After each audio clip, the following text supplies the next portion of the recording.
ہماری بھی کوشش ہے، میری بھی یہ کوشش ہے کہ ہم سیاست کے بجائے لوگوں کے ساتھ دوستی بھائی چارے والا رشتہ رکھیں، یہ رشتے مضبوط ہوتے ہیں۔ اور ہمیں سبق سکھایا گیا کہ کسی کے خلاف پرچے نہیں کٹوانے، تھانے کچہری کے چکروں میں نہیں پڑنا۔ آپ نے چکوال کے لوگوں کے ساتھ اگر کسی ذاتی بھی کی ہے تو نرمی سے اس کو ٹال جائیں یا اس کے ساتھ بات چیت کر لیں۔ سو اللہ کا فضل ہے، ہمارے گھروں میں جو یہ بات ہمارے ذہنوں میں ڈالی گئی، چاہے میجر سلیم جس نے 12 سال اپنی زندگی کی یہاں چکوال میں مسلم لیگ کو دیے ہیں، چاہے جنرل مجید ہے یا میں ہوں یا باقی ہماری فیملی کے لوگ ہیں، کسی کو یہ اجازت نہیں تھی کہ وہ اپنے مخالفوں کے خلاف پرچے کٹوائے۔ یہ کیا سو چکوال میں اس سیاست کو ہم نے یہ جنم دیا ہے کہ شرافت کی سیاست بھی سیاست ہے، زبردستی دھون دھاندلی والی صرف سیاست نہیں ہو سکتی۔ یہ ہمارے ووٹر سپورٹر جو ہیں یہ ہمارے بھائی ہیں، یہ ہمارے میں پنجابی دان یہ سامنے پران ساڑے بھائی، ان کے ساتھ ہمارا تعلق وہ ہونا چاہیے کہ ان کو ہم اپنے برابری کے رشتے کا اس کو عزت دیں۔ سیاست یہ دبا کے رکھنے سے کیا فرق پڑے گا؟ کچھ نہیں۔ آپ کے سامنے وہ بیچارہ وہ جھکے گا لیکن تھوڑا پرے جا کے آپ کے خلاف پتہ نہیں کیا کچھ بیان دے رہا ہوگا۔ سو کیوں نہ ہم اپنے دوستوں کو، احباب کو، ان کو بھائیوں کی طرح ان کا رشتہ قائم کریں۔ یہ مائیں بیٹیاں جو ہمارے دن رات ہمارے لیے دعائیں کرتی ہیں، ان کے ساتھ وہ رشتہ ہمارا ہونا چاہیے۔ یہی ایک چیز ہے جو چکوال میں سیاست کا فرق آیا، اور ہم اب بھی چاہیں گے۔ اور یہ بڑی خوشائن بات میں آپ کو کہوں گا، سردار اشرف نے جنرل مجید کے خلاف 5 الیکشن لڑے ہیں، لیکن کبھی ایک دوسرے کے خلاف نازیبا الفاظ استعمال نہیں ہوئے، اور نہ ہی ہم کرنا چاہتے، نہ میں کرنا چاہتا ہوں۔ ٹھیک ہے، سیاسی دو پیچ تو چلتے ہیں، سیاسی فکریں تو کیسے جا سکتے ہیں، لیکن کسی کی ذات کے خلاف میں سمجھتا ہوں ہمیں بات نہیں کرنی چاہیے۔ ہر ایک اپنی ذات ہے، اپنی سوچ ہے، اپنی فکر ہے۔ میری اپنی سوچ علیحدہ ہے، فکر ہے علیحدہ ہے۔ سو ہمیں ایک دوسرے پہ تنا زنی کے بجائے سیاسی چالیں جو ہیں وہ چلیں، آپ سیاسی فکریں کسیں چاہیے، ورنہ آپ سیاست نہیں کر سکتے۔ اب بھی ہم یہ چاہ رہے ہیں کہ چکوال میں سیاست ہو، صاف ستھری سیاست ہو۔ تو ٹھیک ہے، آپ کی بات ہے، ادھر سردار صاحب بھی ہیں، ادھر ہمارے ایم پی ایس بھی ہیں، ہمارے مسلم لیگ والے بھی ہیں، کیو لیگ والے بھی ہیں، پی ٹی آئی والے بھی ہیں۔ ابھی آپ دیکھیں پی ٹی آئی کے میرے ساتھ تو کبھی انہوں نے جاتی نہیں کی، سلام کرتے ہیں، دعا کرتے ہیں، مل لیتے ہیں، اوکے۔ لیکن سیاسی طور پر ہم ابھی تک ایک دوسرے کی کھیچتانی کر رہے ہیں اور کرتے رہیں گے۔ جب تک ہم اپنی اپنی پارٹیوں میں ہیں، ہم سارے اپنی کھیچتانی کریں گے۔ اور یہ چیز لازمن ہے کہ اگر آپ سیاست کرنی ہے، اپنے ایک گروپ کو چلانا ہے، تو آپ کو یہ سیاست کرنی پڑے گی۔ ہمارے ساتھ سینئر صحافی ساجد بلوچ صاحب بھی موجود ہیں۔ ساجد بلوچ صاحب، آپ کو تھرو کر میرے صاحب میں یہ سوال کروں گا آپ سے کہ ابھی جو تازہ ترین صورتحال چکوال کی سیاست میں ہوئی ہے کہ سردار غلام عباس ایک دفعہ پھر مسلم لیگ نون میں شامل ہوئے ہیں، تو کل ہم نے دیکھا ہے کہ ایک اجلاس ہوتا ہے اور اس میں آپ بھی بیٹھے ہیں اور سردار صاحب بھی بیٹھے ہیں۔ یہ آپ ابھی بات رواداری کی کر رہے تھے، تو ہم یہ آگے بھی دیکھ سکتے ہیں کہ یہ ماحول ایسے ہی آگے چلے گا؟ دیکھیں، بات یہ ہے کہ آپ نے یہ سوال کیا کہ سردار صاحب بھی وہاں بیٹھے تھے اور آپ بھی وہاں بیٹھے تھے۔ پہلی بات یہ ہے کہ ہماری پارٹی لیڈرشپ نے یہ فیصلہ کیا ہے کہ سردار عباس کو ہم نے پارٹی میں لینا ہے۔ اس میں کوئی شک نہیں کہ ان کی اپنی ایک سیاست ہے چکوال میں، اور ٹھیک ٹھاک سیاست ہے ان کی۔ اگر پارٹی لیڈرشپ یہ سوچتی ہے کہ ان کے آنے سے جماعت مضبوط ہوگی، تو وہ پارٹی کی لیڈرشپ کا حق ہے، وہ فیصلہ جو بھی کرے، اور ہمیں وہ فیصلہ ماننا چاہیے۔ جہاں تک آپ نے کہا کہ ہم وہاں کرسی پہ بیٹھے ہوئے تھے، میں تو ان سے کوئی آدھا پونا گھنٹہ پہلے پہنچ گیا تھا۔ میں تو ٹھیک ایگزیکٹلی 2 بجے کا ٹائم تھا، تو میں اس ہال میں اندر گھسا 2 بجے، اور وہاں پہ تو یہ بعد میں ہے، حیدر سلطان یہ تھوڑی بعد میں 15-20 منٹ کے بعد آئے، تو اس کی وجہ سے شاید میں جدھر بیٹھا تو وہ آئے، ملے میرے ساتھ، رانا ثناء اللہ صاحب بیٹھے ہوئے تھے، انہوں نے ان سے بھی سلام کیا، مجھے بھی سلام کیا۔ تو مسلمان کا تو حق ہے سلام کا جواب دینا، فرض ہے آپ پہ، تو سلام کرنا، ایک دوسرے کو سلام کرنا میں کوئی حرج نہیں ہے۔ وہ بیٹھے ہیں، ہاں وہ اپنی کرسی پہ تھے، میں اپنی کرسی پہ تھا، تو تصویریں آ گئیں۔ اور اب ہم سارا اصل مصیبت یہ ہے چکوال والے اب نئی وہ کر رہے ہیں، تعویلیں کر رہے ہیں کہ یہ ہو گیا تو وہ ہو گیا۔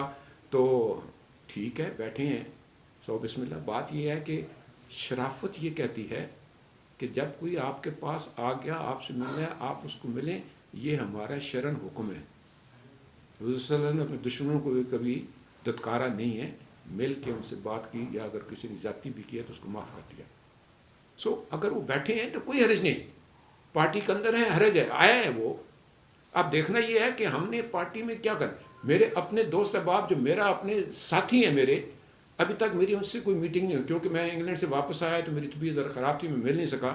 لیکن میں سوچ رہا ہوں ابھی بہت جلد ہم اپنے دوستوں سے بات چیت کریں گے، کیا ہے، کیسی اس چیزوں کو ایڈجسٹ کرنا ہے، سمجھ. کیونکہ جیسے میں پہلے کہا، یہاں لوگوں کی ایک دیوار ہے گھروں میں، خالہ زاد پھوپھی زاد ہیں، لیکن آپس میں لڑائی جھگڑا بات چیت بھی نہیں کرتے ہیں، یہی سیاست کی وجہ سے.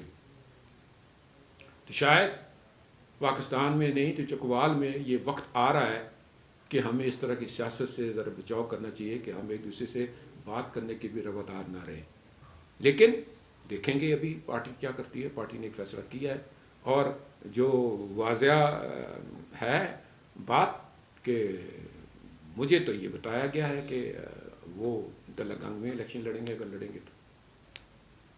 اس میں مجھے تو کوئی دوسری رائے نہیں ہے میرے پاس. سو آنے دیں، کوئی بات نہیں، اتنا تنگ دل انسان کو نہیں ہونا چاہیے. اور آپ سے بھی درخواست ہے کہ اس کو زیادہ ہوا نہ دیں.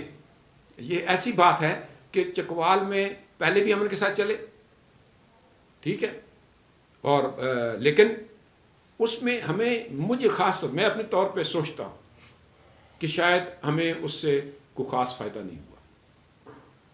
ہمارے لوگ ناراض ہوئے، بہت سارے لوگ ہمارے بڑے قریبی ناراض ہوئے، جو آج دن تک ہمارے ساتھ چلنے کے لیے دوبارہ تیار نہیں ہو رہے. حالانکہ ان میں بہت سارے سردار عباس کے ساتھ چل رہے ہیں، لیکن وہ اب بھی ناراض ہیں کہ آپ نے یہ ہمارے سے آزاد کی چکوال والوں کے ساتھ، کہ جس بیس پہ آپ الیکشن لڑ کے آئے چکوال میں 85 میں، وہ بیس آپ نے چھوڑ دیا.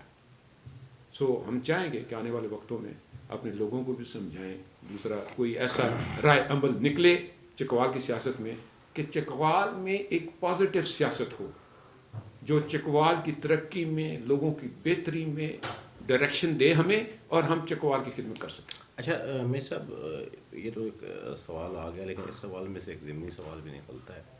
جو ہم 1985 سے لے کے 2013 تک ہم نے سیاست دیکھی، وہ آپ نے اس کو بنیادی طور پہ جنرل گروپ اور سردار گروپ کا نام دیا، لیکن جو عوام کے اندر تھا وہ بنیادی طور پہ پرو سردار اور اینٹی سردار سیاست تھی. ابھی سردار صاحب نون لیگ میں شامل ہو گئے، آپ بھی وہاں پہ موجود ہیں. جنرل مجید اور آپ ڈیفینیٹلی وہ سبھی تقریباً جانتے ہیں کہ اینٹی سردار دھڑے کے سربراہ ہیں. کیا آپ سمجھتے ہیں کہ مختلف یونین کونسلوں میں جو دو گروپ ہیں، جو ہر یونین کونسل گلی محلے کی سطح پہ گروپنگ ہے، وہ ایک ہو جائے گی آپ دونوں کے ایک جگہ بیٹھنے سے؟ دیکھیں جی، دو چیزیں ہیں. پہلی بات کہ چکوال میں لوگوں کو اپنے زخم لگے ہوئے ہیں اس دھڑوں کی وجہ سے. اب ان زخموں کو مندل کرنا یا ان کو ٹھیک کرنا وہ لیڈرشپ کا بھی کام ہوتا ہے اور سیاستدانوں کا، اور وہ انڈیویجول کا اپنا ایک فیصلہ ہے. کیا میں اپنے لوگوں کو کنونس کر سکتا ہوں کہ یار بس کرو، مل کے کو کر لیں، چکوال کی بہتری کے سارے مل کے کر لیں؟ کیا وہ اپنے ساتھ ہوئی زیادتیوں کی معافی دینے کے لیے تیار ہیں؟ کیونکہ اب زمانہ بڑا ایڈوانس ہو گیا ہے، انفارمیشن منٹ کی بات چلتی ہے. ابھی ہم بات کر رہے ہیں، یہ بات پتہ نہیں کہاں چلی گئی ہوگی. لوگ اپنا حساب کتاب رکھتے ہیں، وہ گن کے بتاتے ہیں ہمارے ساتھ یہ ہوا، ہمارے جب وہ یہ آگے سے کہتے ہیں تو پھر ہم بھی چپ ہو جاتے ہیں. سو ہمارے لیے بھی ان کو جواب دینا یا ان کو کنونس کرنا مشکل ہوئے. لیکن ہو سکتا ہے ایک دفعہ نہیں، 2 دفعہ نہیں، 3 دفعہ، شاید تیسری دفعہ ہماری بات وہ سن لیں، یا وہ ہمیں قائل کر لیں کہ آپ یہ بات ہمارے ساتھ مت کریں، ہم نے آپ کی بات نہیں مانی. سو اس لیے میں یہ سمجھتا ہوں کہ مجھے بارہا دفعہ شاید اپنے دوستوں کے ساتھ مشورہ کرنا پڑے گا، ہر یونین کونسل کے لوگوں کو علیحدہ بیٹھ کے مشورہ کرنا پڑے گا کہ بھائی آپ کی سوچ کیا ہے. کیونکہ سیاست تو ان لوگوں کے بغیر تو ہو نہیں سکتی جو دن رات ہمارا بھی قربانیاں دیتے ہیں، سپورٹ کرتے ہیں، الیکشن لڑتے ہیں، ووٹ بناتے ہیں. ان کو میں بولوں یار نہیں تو اس طرح کرو تو وہ کیسے ہوگا یہ؟ سو ان کو بھی ساتھ لے کے چلنا ہے، اور ان کو بھی میں نے کنونس کرنا ہے کہ خدا را یہ آہستہ آہستہ اس چیز کو ٹھنڈا کرو تھوڑا، یہ ایسے. لیکن تا وقت ہے کہ وہ میرے دوست، میرے احباب، جو میرے سپورٹر ووٹر بھائی ہیں، جب تک وہ کنونس نہ ہو جائے تو میں اکیلا فیصلہ یہ کچھ نہیں کر سکتا. لیڈر کا یہ مطلب نہیں آپ مکہ مار کے تو فیصلہ دے دیں، یہ نہیں ہو سکتا. ہم نے اپنے دوستوں کو، بھائیوں کو ساتھ لے کے چلنا ہے. ایز اینڈ وین جب وہ کنونس ہو جائیں گے، یا میں ان کو کنونس کر لوں گا کہ نہیں یار بس اب بس کرو، let's join hand work together. لیکن اگر وہ بات یہ نہیں مانیں گے تو میرے لیے بڑا مشکل ہوگا. اور یہ سیاست ہے، کیونکہ اگر میں ان کو ناراض کر دوں گا تو مجھے ووٹ کون دے گا؟ سو ووٹ کی خاطر بھی ہمیں ان سے روابط کرنے پڑے گا، اور ان کو کنونس کرنا پڑے گا کہ یار میرا خیال ہے اب ہم لوگ جو ہے وہ، اگر دوسری سائڈ بھی یہی سوچے گی تو دوسری سائڈ کے لوگوں کو بھی یہ سوچنا پڑے گا. گاؤں میں اگر خالہ زاد آپس میں ناراض نہیں تو ان آپس میں سوچے یار بس کریے آپ یار بتیری ہوگی سڑی. سو یہ بات آنے والے وقتوں میں آہستہ آہستہ شاید یہ مندل ہو جائے، ٹھیک ہو جائے، تھوڑے لوگ آپس میں کوئی ذہن میں آ جائے. ہم کہیں اگر بہت زیادہ کس کو کوئی جھگڑا ہے، آپس میں لڑائی جھگڑا ہے یا کوئی پرابلم ہے، ہم بیٹھ جائیں بیچ میں اور اس کو حل کرنے کی کوشش کریں تاکہ ان کا آپس میں. اور یہ مسلمان کا فرض ہے کہ آپس میں لوگوں کو جوڑنا، یہ بہت بڑی یہ نیکی کا کام ہے کہ آپ اگر لوگوں کو آپس میں جوڑیں گے تو. اچھا میرے صاحب، ابھی آپ حال ہی میں مسلم لیگ نون کے جو قائد ہیں میاں نواز شریف سے لندن میں ملے ہیں، تو اس پر بھی مختلف چیم ہو گئی ہیں، چکوال میں ہو رہی ہیں. تو یہ ملاقات کیا تھی، اور آپ اتنی جلدی میاں شہباز شریف سے ملاقات کر کے لندن روانہ ہوئے، اس کے پیچھے کیا بات تھی؟ دیکھیں جی، بات یہ ہے کہ جو پچھلا سال، سوا سال، 1.5 سال گزرا ہے نا، اس میں پرابلم یہ ہوئی کہ میں امریکہ میں پھنس گیا. 6 مہینے میری فلائٹ نہیں آ سکی. میں نے وہاں سے بھی کوشش کی کہ میں جا کے میاں صاحب کو مل کے آؤں. بچوں نے بھی کہا ضرور جائیں، لیکن فلائٹس نہیں آ رہی تھی. پھر جب میں یہاں واپس آیا اس وقت بھی میں کوشش کر رہا تھا کہ جاؤں گا مل کے آؤں شہباز شریف صاحب کو، لیکن ہوا یہ کہ مجھے کرونا ہو گیا اور 4 ماہ میں اپنے گھر سے نہیں نکل سکا. 4 ماہ کے بعد میں نکلا تو میں سوچ رہا تھا کہ بھائی اب کافی وقت ہو گیا ہے کہ مجھے لیڈرز، جن پنجابی میں وراگ لگے ہے میاں صاحب کا. So I wanted to meet it. 100 چیزیں ہوتی ہیں، شاید کچھ باتیں میرے پاس بھی تھیں جو میں ان سے کرنا چاہتا تھا، اور شاید ان سے بھی کچھ باتیں میں سننا چاہتا تھا. شاید وہ سننا چاہتے ہیں، ٹھیک ہے جی، یا وہ بھی سننا چاہتے تھے. وہ بھی سننا چاہتے ہوں گے. اور یہ اللہ کی بڑی دین ہے کہ میں گیا وہاں، جا کے میں نے اپوائنٹمنٹ لی، صرف ان کو ملنے گیا تھا، میرا اور کوئی کام نہیں تھا لندن، کوئی نہیں، بالکل نہیں. تو اپوائنٹمنٹ وہاں ذرا بزی ہے، مشکل، لیکن اللہ نے کیا، بلا لیا انہوں دوسرے مجھے. اور خوشائن بات یہ ہے جس طرح ابھی ہم تینوں بیٹھے ہوئے، اس طرح ہم 1 گھنٹہ بیٹھ کے بات چیت کرتے رہے. اور یہ اللہ کا بڑا فضل ہے کہ انہیں ہر بات میری سنی، سوال کیے، جواب دیے، اور جب میں نے ان سے کچھ کہا تو انہوں نے جواب دیا. مطلب میں خود بھی نہیں سوچ سکتا تھا کہ اتنی اچھی میری میٹنگ ہوگی، اتنی کھل کے باتیں کی. اس پہ اسحاق ڈار نے بھی کہا کہ میرے صاحب بالکل ٹھیک کہہ رہے ہیں، انہوں نے خود بھی کہا بات آپ کی ٹھیک ہے. پھر علی جی کہنے پھر آپ کے دوست کیا کریں گے. تو یہ بھی بڑی اللہ کی فضل ہے کہ انہوں نے مجھے شاید 3 دفعہ کہا میرے صاحب آپ بتائیں نا کیا کریں ہم. مطلب یہ بڑی بات ہے کہ ایک عام ورکر سے یا ایک ایم این اے سے آپ کریں، آپ بتائیں ہم کیا کریں. ہی از اے پرائم منسٹر، 3 دفعہ کے پرائم منسٹر ہیں، اتنا ویژن ہے، اتنا سب کچھ ہے، تو وہ بھی کہہ رہے ہیں کہ آپ بتائیں ہم کیا کریں.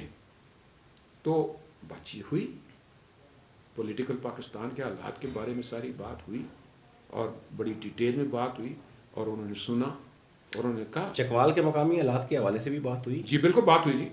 پہلا ½ این آور جو تھا 40 منٹس وہ ملکی حالات سارے کہ کیا ہو رہا ہے. آخری 20-25 منٹ جو تھے وہ چکوال تھا، کیونکہ چکوال کی اگر میں جا کے اپنے لیڈر سے بات نہ کروں تو یہ چکوال والوں کے ساتھ زیادتی ہے. مجھے ایک چھوٹا سا سوال کرنے کی اجازت دیجیے گا. میاں صاحب نے آپ کے خیالات سے اتفاق کیا یا اتفاق نہیں کیا؟ نہیں، بہت سارے دیکھیں، ایک بات تو ہوئی نہیں، بہت ساری ایسی چیز ہیں کہ انہوں نے کہا ہاں یہ بات آپ کی ٹھیک ہے، ٹھیک ہے. انہوں نے ایک دفعہ بھی مجھے نہیں کہا میاں صاحب آپ غلط کہہ رہے ہیں. نہیں، یہ اللہ کا شکر ہے. کیونکہ بات میں وہ کرتا ہوں جو جینون ہو. 2 نمبر بات کرنے کا فائدہ کوئی نہیں ہے. وہ بڑے ویژن والے ہیں, وہ جانتے ہیں کہ آدمی یہ بات میرے سے کیا کرنے چاہ رہا ہے. اور چکوال کی ساری بات ہوئی, ہر بات کی میں نے چکوال کی بھی, چکوال کی سیاست پہ بات کی, کیوں نہ کروں. وہ میرا لیڈر ہے, میرا حق بنتا ہے ان کے سامنے اپنا دل کھول کے رکھوں کہ یہ چکوال کے یہ حالات ہیں. وہ کی ہے اور انہوں نے رسپانس دی ہے مجھے. ٹھیک ہے جی. تو ہوگا آنے والے وقتوں میں, اب دیکھیں کیا چیز کہیں بیٹھتی ہے, کیا ہوتا ہے. یہ تو سارا اپنی جگہ. میں صاحب اس سے پہلے جب انتخابات آئے تو سوشل میڈیا پہ بالخصوص اور مختلف جگہ یہ بات کی جاتی رہی کہ 35 سال میں مسلم لیگ نون نے چکوال میں کوئی بڑا ترقیاتی کام نہیں کروایا. اس حوالے سے آپ جنرل صاحب بس اقتدار رہے, آپ برسر اقتدار رہے نون لیگ کے حوالے سے, تو نون لیگ نے 1985 سے لے کے 2018 تک یہ جو ایک عوام کے اندر ایک رجحان پایا جاتا تھا, آپ اس حوالے سے کیا کہتے ہیں؟ فیصل صاحب آپ تو بڑے سینئر صحافی ہیں, میں تو حیران ہوں کہ آپ یہ کیا سوال کر رہے ہیں. 85 سے پہلے کا چکوال کو دیکھ لیں اور 85 کے بعد کے چکوال کو دیکھ لیں آپ. یہ ضلع کس نے بنوایا؟ جنرل مجید نے محنت کی اور ضلع بنا, ورنہ آپ کے لوگ بیچارے یہاں سے رات کو چل پڑتے تھے اور جیلم صبح تاریخ اٹھانے جاتے تھے. یہ جنرل مجید کا کام ہے. ضلع بننے سے آپ کی آدھی پریشانیاں ختم ہو گئیں. ضلع ہیڈ کوارٹر بن گیا, ڈسٹرکٹ اسپتال بن گیا, تحصیل ہیڈ کوارٹرز بن گئے, تحصیل کے اسپتال بن گئے. یہ سارا سسٹم ڈیولپ ہوا. مجھے اچھی طرح یاد ہے 85 کے الیکشن میں جب ہم پھرتے تھے, دور ماجیں یہ ڈھابے ہیں نا, یہاں پہ اتنی 6-6, 8-8 انچ ریت اور مٹی ہوتی تھی جس پہ ہم گاڑی چلاتے تھے. اب سارے چکوال میں آپ کہتے ہیں کچھ نہیں ہوا. کتنے سڑکیں بنی ہیں جی چکوال میں, کتنے سکول بنے. کل بھی ایک آدمی کہہ رہے تھے چھوٹی چھوٹی ٹوکن تک بھی جنرل صاحب سکول. مجھے اچھی سے یاد ہے جنرل صاحب کو 50 لاکھ شاید فنڈ ملا, 50 لاکھ یا 50,000. تو جنرل صاحب نے اس فنڈ سے سکولوں کے لیے 122 کمرے بنوائے. وہ کیا کیا انہوں نے, گاؤں نے کہا ہاں جی اسکول کمرہ اچھا اس طرح کرو یار, میں اتنے دیتا ہوں 20,000 تم لوگ ڈالو, 2 کمرے ایک چھت ڈالو. تو ایک کی بجائے 2 کمرے جنرل صاحب بنوا دیے. گاؤں کے لوگوں نے ہمت کی, ساتھ ملے اور کام خود کیا ساتھ, چاہے مزدوری کا لے.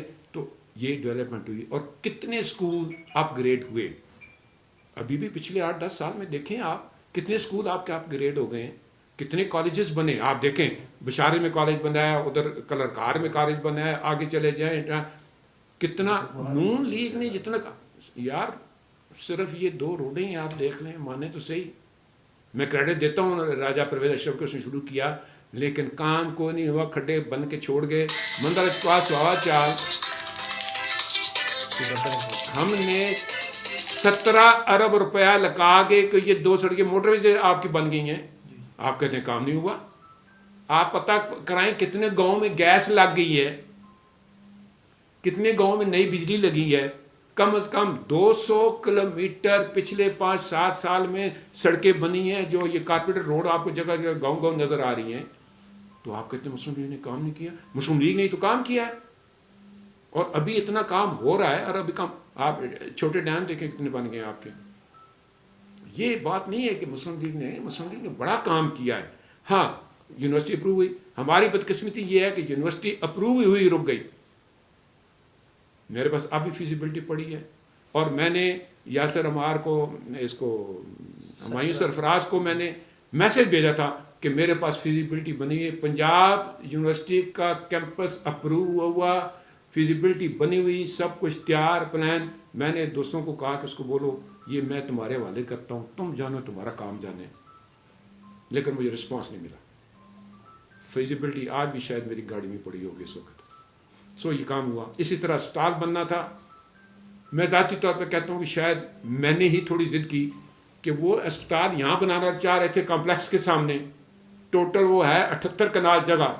تو میں نے کہا یہاں اسپتال کیا بنے گا, سیوریج کدھر جائے گا, سالڈ ویسٹ کدھر جائے گی. تو برائے مہربانی ادھر پنڈی روڈ پہ یا ادھر کے نکل کے بڑا 400-500 کنال کا ایریا لیں تاکہ بڑا اسپتال بنے، اور آنے والے وقتوں میں جب اسپتال آج کل ڈپارٹمنٹس بڑے بڑھ رہے ہیں، میڈیکل کے 4-5 ڈپارٹمنٹ ہو گئے، آپ سرجیکل 5-6 ڈپارٹمنٹ، تو اگر کل پرسوں ہم نے اسپتال کو بڑھانا ہے تو اتنی جگہ ہو کہ ہم آرام سے دوسری بلڈنگ ساتھ بنا سکیں۔ دوسرا، آنے والے وقتوں میں جب یہاں شہباز شریف سے آئے تھے تو میں نے ان کو کہا تھا ہمیں میڈیکل اسپتال دیں، ساتھ ہمیں میڈیکل کالج دیں۔ انہوں نے کہا تھا مجھے کہ میرے صاحب پہلے آپ بنوا لیں اسپتال، پھر میڈیکل کالج بھی آئیں۔ تو ہمارے ذہن میں تھا کہ کھلی جگہ ہو، جس کی وجہ سے وہ تھوڑا ڈیلے ہوا تو بدقسمتی اسپتال نہیں بن سکا، لیکن اب شروع ہو رہا ہے کام، وہ کروایا ہے۔ تو مسلم لیگ نے کام بہت کروایا ہے۔ میری ایک عادت ہے، میں زیادہ پھٹیاں لگانے کی کوشش نہیں کرتا۔ میں کہتا ہوں کہ جس ماں بہن نے دعا دینی ہے نا، اللہ بھلا کرے، ساڑی بجلی لوا دیتی سے، ٹھیک ہے، وہ بہت ہے میرے لیے۔ کیونکہ جب ایک انسان کسی کی جائز حاجت کے لیے ایک قدم اٹھاتا ہے تو اس کو 80 سال کے اعتکاف کا ثواب ملتا ہے۔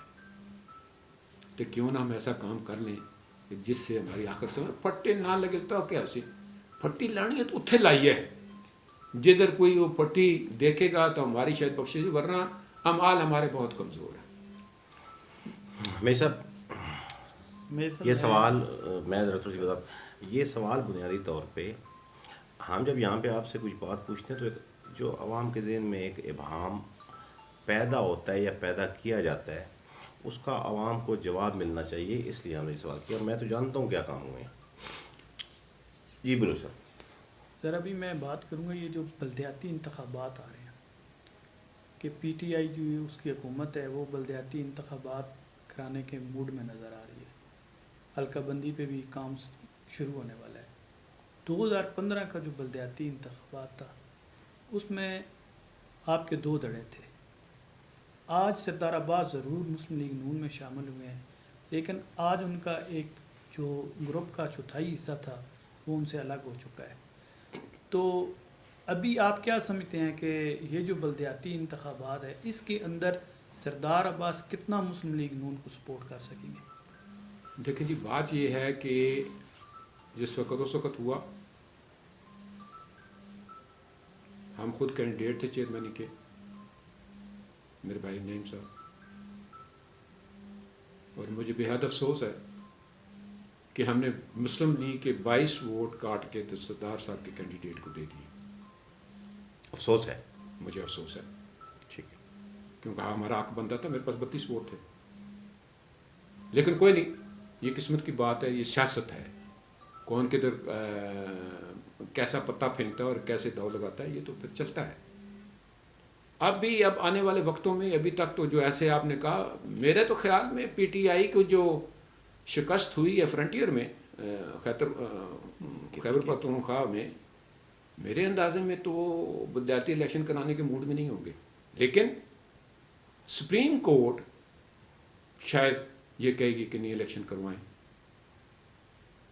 آپ کے توسط سے میں سپریم کورٹ کے سینئر ججز کو ریکویسٹ کروں گا کہ آپ نے 3.5-4 سال تو جو بلدیاتی ادارے بنے ہوئے چلنے چاہیے تھے وہ نہیں چلے اور فیصلہ نہیں دیا گیا، تو کیوں نہ انہی بلدیاتی اداروں کو آپ دوبارہ بحال کر کے 4 سال کے چلائیں، تاکہ گورنمنٹ کا خرچ بھی نہ ہو، اور جو الیکٹڈ ممبرز تھے اس کو بلدیات کے، ان کے ساتھ جو جاتی ہے اس کا ازالہ ہو جائے۔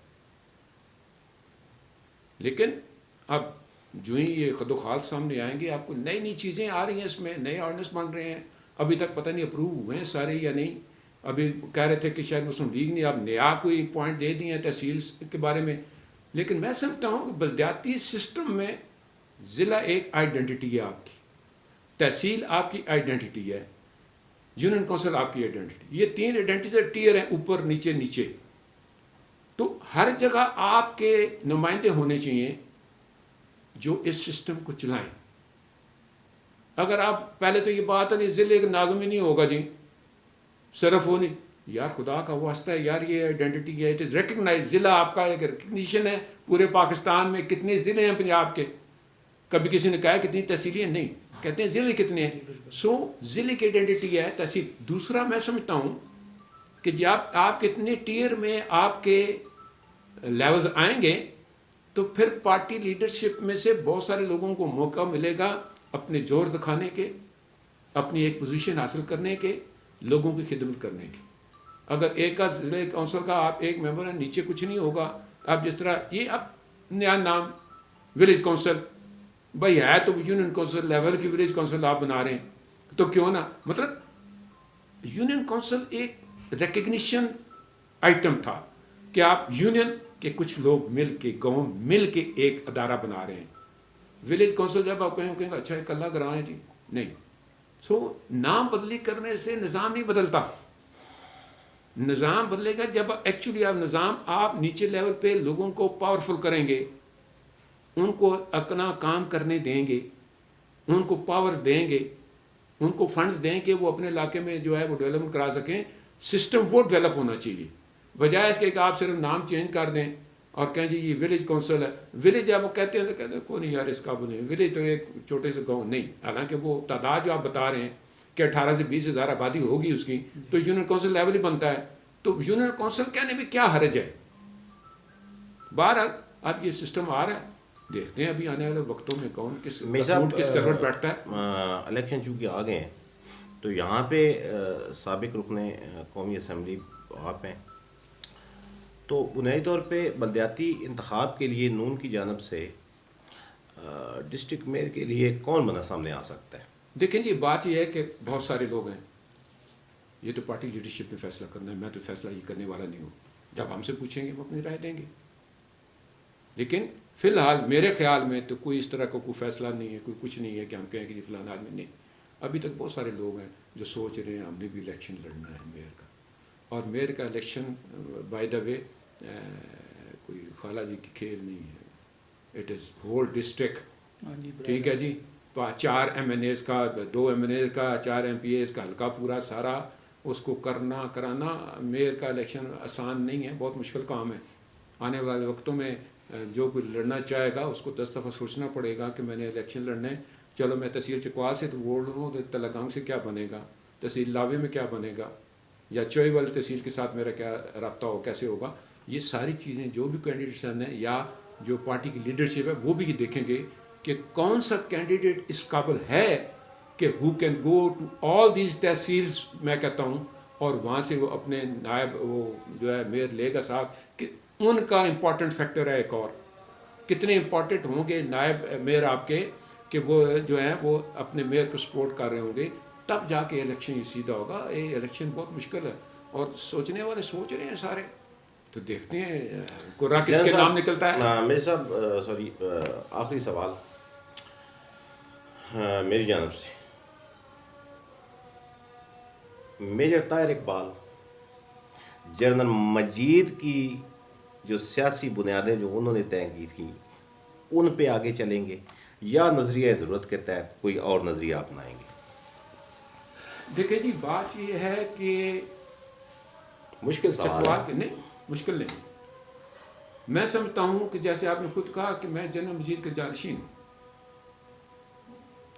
سو مجھے سیاسی طور پہ وہ کچھ کرنا ہوگا جو جنرل صاحب مجھے پڑھا کے گئے ہیں. لیکن ساتھ ساتھ وہ یہ بھی کہتے تھے، اور یہ میں فیکٹ بتا رہا ہوں کہ نہیں یار مل جل کے اگر کام ٹھیک چلے تو کر لینا چاہیے. آپ کا اشارہ جس طرح میں سمجھتا ہوں ساری بات، جیسے میں نے پہلے کہا آپ کو، میرے دوست احباب، میرے بھائی، یہ ووٹر سپورٹر سارے جو ہیں، جب تک میں ان کے ساتھ بیٹھ کے ڈیٹیل میں گفتگو بحث نہ کروں، کئی ایسی چیزیں ہیں جن کا میں فیصلہ خود نہیں کر سکتا. سو آنے والے وقتوں میں انشاءاللہ ہم اپنے دوستوں سے، احباب سے پوری ڈسکشن کریں گے، ان کی رائے لیں گے، اور ان کی رائے میری بڑی محترم ہے.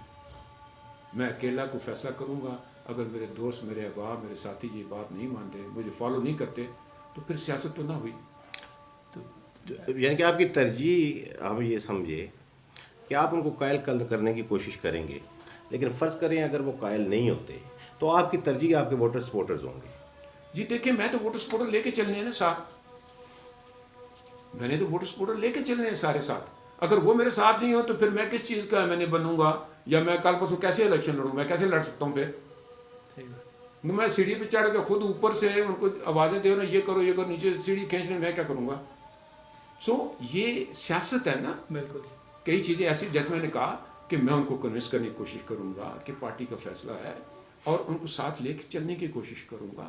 امید کرتا ہوں کہ وہ بھی ساتھ شاید میری بات سمجھ جائیں گے. لیکن پھر یہی میں کہہ رہا ہوں کہ ہمارے ووٹر سپورٹر جو ہے وہ بڑے عزیز ہیں. ہمارا ان کے ساتھ رشتہ صرف سیاسی نہیں ہے، ہمارا ذاتی تعلق بن چکا ہوا. جناب ذاتی تعلق ہے میجر صاحب کا ووٹر سپورٹر کے ساتھ. ساجد بلوچ صاحب موجود ہیں. آخری سوال بلوچ صاحب. میرے صاحب میرا آخری سوال آپ سے یہ ہے کہ فی الوقت آپ کوئی آج ہماری طرف سے آپ نے جو پارٹی ورکر ہیں، جو آپ کے دھڑے کے لوگ ہیں، ان کو کیا پیغام دینا چاہتے ہیں؟ دیکھیں جی، ان کو میں پیغام دینا ہے ڈٹ کے رہو. آنے والے الیکشن میں مل کے الیکشن لڑیں گے اور پاکستان کی کامیابی کے لیے کام کریں گے. آپ سب سے میری یہی درخواست ہے کہ آپس میں اتحاد اور اتفاق پیدا کرو. پاکستان کو اس وقت جتنی سیاسی مضبوطی چاہیے اس سے پہلے نہیں ریکوائرمنٹ تھی. پاکستان معاشی طور پر اس وقت ڈوب رہا ہے. ہم سب کو مل کے پاکستان کے بہتری کے لیے کچھ نہ کچھ حصہ ڈالنا ہوگا. ہم سارے اپنے حقوق تو جتاتے ہیں، لیکن کیا پاکستان کے میچ کے اوپر کیا حق ہے اس کا بھی اعادہ کریں اور اس کی طرف دھیان دیں. اور جو چیز پاکستان کے بہتری کے لیے ہے اس سب پر ہم اتفاق کریں اور مل کے چلیں. جناب میجر صاحب، ووٹر سپورٹرز بھی بہت اہم ہیں، بلکہ سب سے زیادہ اہم ہیں. کنونس کرنے کی کوشش کریں گے. اس کے ساتھ ساتھ پاکستان کو بھی بچانا ہے. میجر طاہر اقبال صاحب کی گفتگو میں کافی پختگی اس دفعہ میں ایک لیڈر جیسی خصوصیات بھی نظر آئی ہیں. اگرچہ میں ان سے شکوہ کرتا رہا ہوں کہ جناب مجید ملک جیسی بصیرت شاید ان کے سیاسی وارثان میں نہیں ہے، لیکن آج کچھ انداز جناب مجید جیسا لگا ہے. اجازت چاہیں گے. اللہ